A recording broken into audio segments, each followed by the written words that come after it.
मैं आज की कहानी लेकर आई हूँ जो कि है कुछ लड़कों की। एक गांव था जिसमें कुछ लड़के अच्छे दोस्त थे, आपस में खेलते कूदते रहते थे।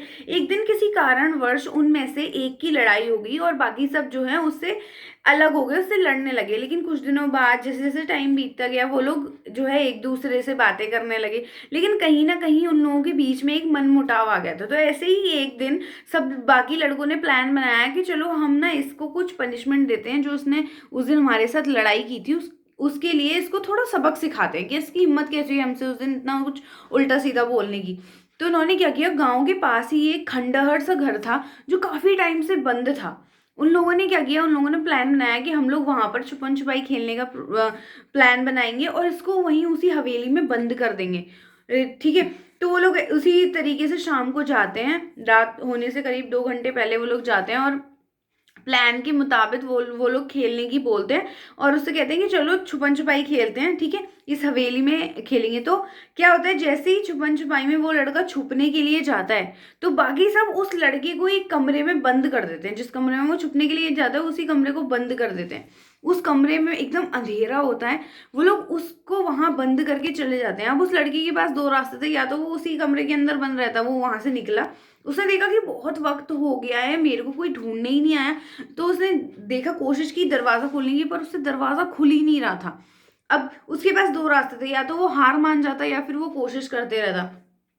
तो उसकी माँ की कही हुई एक बात उसके दिमाग में घूमने लगी कि कभी भी किसी चीज से हार नहीं माननी है, हमेशा उसको करना है, क्योंकि ऐसा कुछ नहीं है कि जो हम करें और हम उसमें सफल ना हो। तो उसने कोशिश की, उसने गेट खोलने की कोशिश की, बट गेट नहीं खुला। क्या हुआ कि एकदम से वो गेट और ज्यादा जाम हो गया और जो थोड़ा बहुत हिल रहा था वो भी नहीं हिल रहा था अब। ठीक है, फिर उसने थोड़ी देर और कोशिश की, थोड़ी देर और कोशिश की। जैसे ही उसने थोड़ी और दम लगाई तो वहां पे, क्योंकि बहुत टाइम से वो हवेली बंद थी, तो वहां पे कुछ जानवर जो है, छोटे कीड़े मकोड़े जो हैं वो इकट्ठे हो गए थे। तो वो उस रूम से बाहर निकल आए।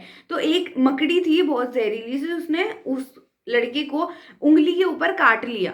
गेट से वो मकड़ी आई जिसको वो हिला रहा था, उस मकड़ी ने उसको हाथ पर काट लिया।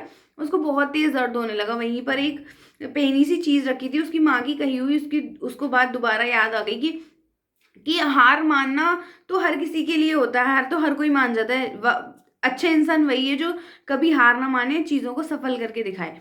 तो उसने उसकी माँ की कही वो बात सुनी, उसने चाकू उठाया और उस घाव को वहां से काट दिया। अपनी उंगली को थोड़ा सा उसने वहां से काट दिया, तो जिससे वो उस मकड़ी का जहर उसकी शरीर में नहीं पहुंचा। अब उसकी उंगली में दर्द हो रहा है, उसको डर लग रहा है, अंधेरा होने वाला है, शाम में वक्त गुजरता जा रहा है। अब वो क्या करता है कि अब वो और जो है और दम लगाता है और जोर से गेट खोलने की कोशिश करता है और गेट खुल जाता है। वो उस हवेली से बाहर आता है, अपने घर पहुंचता है। उसके सारे दोस्त उसे देख के चौंक जाते हैं। तो इस कहानी से हम क्या सीखते हैं कि हमें कभी भी जीवन में किसी भी तरीके से हार नहीं माननी है, चीजों को तब तक करते रहना है जब तक हम उसमें सफल नहीं हो जाते।